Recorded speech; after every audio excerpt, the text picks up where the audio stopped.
There is a phrase in Arabic that literally carries the weight of centuries. Lā ilāha illā. There is no God but God.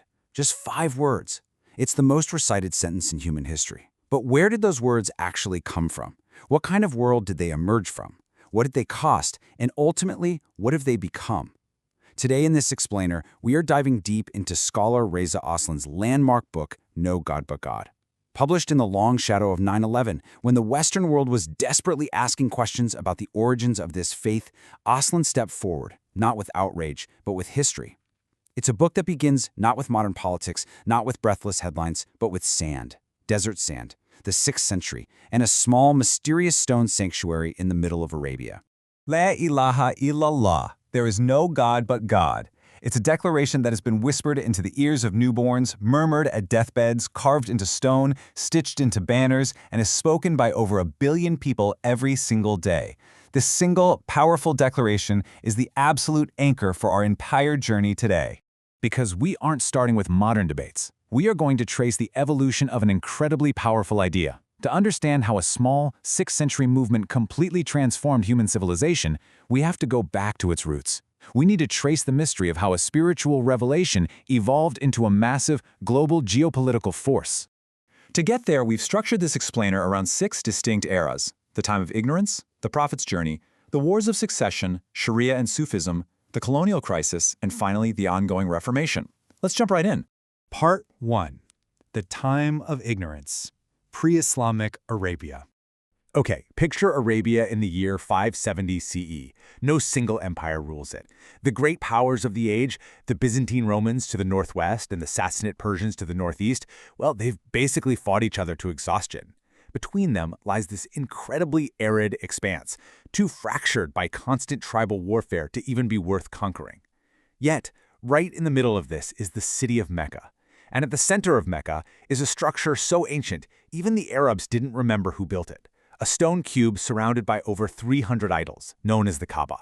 Now, Muslims call this era the Jahiliyyah, the time of ignorance, but Aslan refuses to dismiss it as dark and barbaric. Yes, it was violent for sure, but it was also a vibrant religious environment overlapping with Jewish, Christian, and Zoroastrian beliefs. You even had these spiritual seekers, known as the Hanifs, wandering the desert, actively questioning the idols and searching for the one God of Abraham.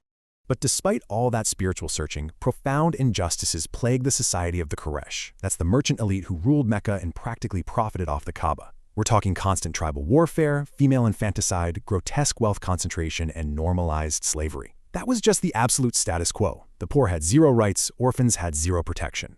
And you have to understand, these deep societal flaws would become the exact targets of the impending early Islamic movement.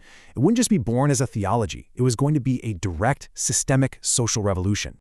Part 2. The Prophet's Journey. From Mecca to Medina. So, born in 570 CE, Muhammad ibn Abdullah was actually orphaned as a child, which gave him a very first-hand, deeply personal understanding of what it meant to be vulnerable. Despite his humble beginnings, his integrity in business earned him the title Al-Amin, the trustworthy. His life completely stabilized when he married Khadija, a wealthy widow, whose profound belief in him would become his absolute anchor. Then, everything changes in 610 CE. During a retreat to the cave of Hira, he experiences a terrifying, life-altering revelation. The angel Gabriel commands him to recite, transforming a trusted merchant into a prophet. His new, intensely egalitarian message deeply threatened the Meccan elite, leading to years of fierce persecution. That brings us to the 622 CE Hijra, the migration to Medina. This moment is crucial, guys. The Hijra transformed a spiritual movement into a political state. By 630 CE, Muhammad makes a triumphant return to Mecca, destroying the idols in the Kaaba and officially bringing the Jahiliyyah to an end. Part 3. Wars of Succession. The Great Schism. In 632 CE, the prophet passed away, and almost immediately, an agonizing reality set in for his followers. The completely fractured community faced one monumental question: who leads us now? One faction firmly believed leadership should pass to Abu Bakr, the prophet's closest companion and father-in-law. This is the group that eventually became the Sunnis, but another faction argued authority absolutely must remain within the prophet's bloodline, supporting his cousin and son-in-law, Ali, and they yielded the Shia. Now, this wasn't just some minor administrative disagreement. It was a profound question of divine authority that permanently fractured the early community. And sadly, early political ambition pretty quickly hardened into deeply entrenched theological division. Fast forward to 680 CE at the Battle of Karbala. Ali's son Hussein was tragically massacred along with his family and companions. This horrific event created a defining wound for Shia Islam. It quite literally transformed a political faction into a distinct religious denomination, complete with its own theology and mourning practices that still echo across the entire world today. Part 4. Sharia and Sufism, the soul of Islam. As early caliphs rapidly expanded the geopolitical empire from Spain all the way to the borders of China, the religion began to naturally fracture internally across ideological lines. Because here's the reality, Islam has never been a monolith. It's always been a vibrant, fiercely internally contested tradition.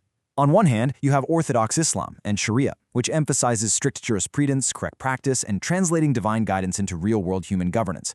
But on the exact other hand, you have Sufism.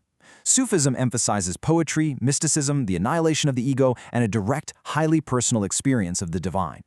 Both of these represent an ongoing, centuries-old dialogue about the true nature of faith. Part 5. The Colonial Crisis. The Fallout of Empire.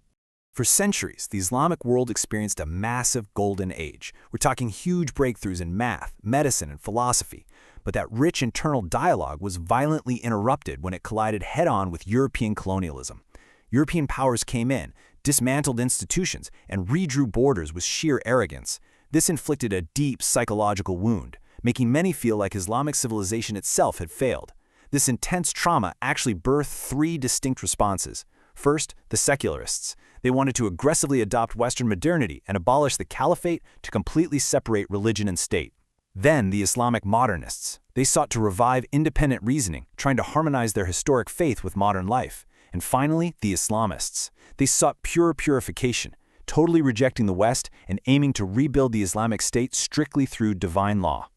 Out of that specific Islamist desire to purify the religion, certain ultra-conservative movements gained immense traction. Take Wahhabism, for example.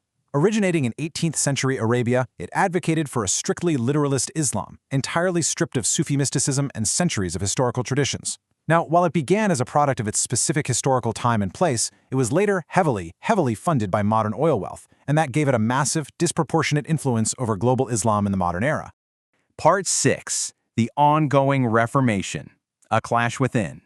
It's right here that we encounter Reza Aslan's most provocative and sweeping historical insight.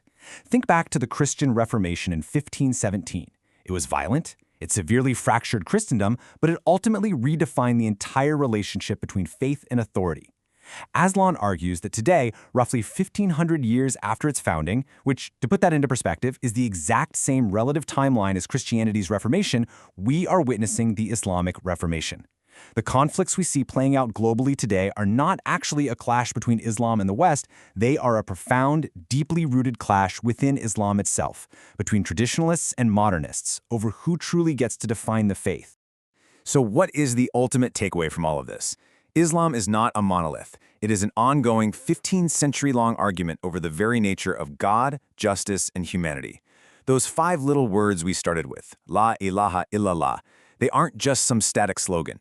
They represent a living, breathing dialogue that has meant revolution, poetry, war, and absolute peace, depending entirely on the century and the person speaking. The next time you see a 24-hour news cycle spinning up, or read a breathless geopolitical headline, just remember that you are watching a much older, beautifully complex, and still unfolding story. Which leaves us with one incredibly profound final question to think about.